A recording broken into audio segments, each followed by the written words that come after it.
जानी ने school event के लिए साइन अप कर लिया था, लेकिन जेंगशी ने कहा कि उसे कैंसिल करवा दो। जानी उसे दिखाता है कि देखो हमारा ग्रुप नंबर 3 पे है, कितने सारे लोगों ने वोट दिया है। जानी को म्यूजिक में अभी कुछ भी नहीं आता, वो बिगनर है, तो इसलिए जेंगशी उस पे गुस्सा कर रहा है कि स्टेज पे जाके क्या तुम अपनी इज्जत का फालूदा करवाना चाहते हो। जानी कहता है लेकिन हम ग्रेजुएट हो उससे पहले ये लास्ट परफॉर्मेंस होगा, उसके बाद फिर हम ये नहीं कर पाएंगे। तभी मो गुआनशान धड़ाम से दरवाजा खोलता है और गुस्से से हितियान को गाली देता है, लेकिन अंदर का नजारा देख के उसे थोड़ा ऑकवर्ड फील हुआ। फिर वो अपने मोबाइल पे हितियान को एक पोस्ट दिखाता है और गुस्से से कहता है कि जल्दी से इसे डिलीट करो। हितियान कहता है किसने मेरा अकाउंट हैक कर लिया। मो उसे स्लैप लगाता है, तो फिर हितियान कहता है कि हाँ मैं डिलीट कर रहा हूँ। मो गुआनशान की एक थप्पड़ खाने के बाद हितियान को बहुत ही अच्छा आइडिया आ गया। अभी इन लोगों को म्यूजिक बजाना नहीं आता, तो फिर हितियान ने आइडिया दिया कि हम एक कॉमेडी स्किट करते हैं, मतलब कि स्टेज पर एक कॉमेडी ड्रामा प्ले करते हैं। हितियान किंग बनेगा, जानी और जेंगशी दोनों लुटेरे बनेंगे और मो गुआनशान मेड बनेगा। ये सुन के मो गुआनशान फिर से हितियान को पीटने लगा कि तुम नौकरानी बनोगे, तुम्हारी पूरी फैमिली नौकरानी बनेगी। और जानी को ये आइडिया बहुत ही अच्छा लगा, उसने तय किया कि चलो हम यही करेंगे।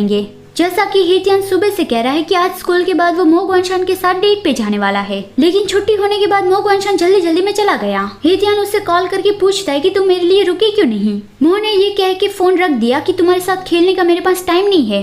मो गुआनशान देर तक काम कर रहा था और फिर आखिर में उसने हितियान के मैसेज चेक किए। हितियान ने लिखा था कि मुझे तुम्हें कुछ देना था, वो तुम्हारे ड्रॉअर में है, अब मैं फिर से तुम्हें परेशान नहीं करूंगा, गुड बाय।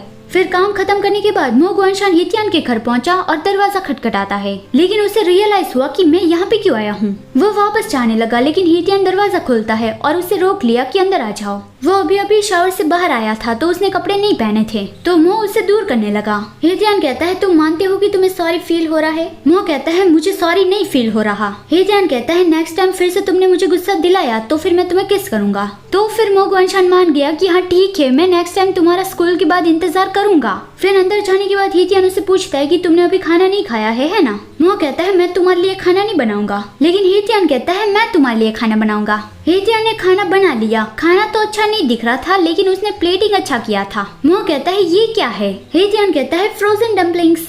एक्चुअली इसका टेस्ट इतना बुरा भी नहीं है। मो खाने को अजीब नजरों से देखता हुआ कहता है कि तुम तो बहुत ही स्मार्ट दिखते हो, लेकिन खाना एक इडियट की तरह क्यों बनाते हो। हितियान कहता है रिलैक्स और आराम से खाओ, मैंने इसमें जहर नहीं डाला है। वो अपना पैर मो गुआनशान के थाई पे ले जाता है कि मेरा यकीन करो। वो झटके से खड़ा हो गया और कहता है मैं वापस जाना चाहता हूँ। हितियान कहता है इस खाने की कीमत 3 डिजिट है, अगर तुम इसे खाने नहीं वाले तो फिर इसके बदले में तुम्हें कुछ और करना पड़ेगा। क्यों ना तुम आज रात यहाँ पर ही रुक जाओ। और वो मो गुआनशान को उठा के बाथरूम में ले जाने लगा कि नहाने के बाद खा लेना। मो गुआनशान जोर जोर से उसे गालियां दे रहा था, अपने हाथ पैर हिला रहा था, लेकिन हितियान पे उसका कोई भी असर नहीं हो रहा था। मो कहता है तुम ये क्या करने की कोशिश कर रहे हो।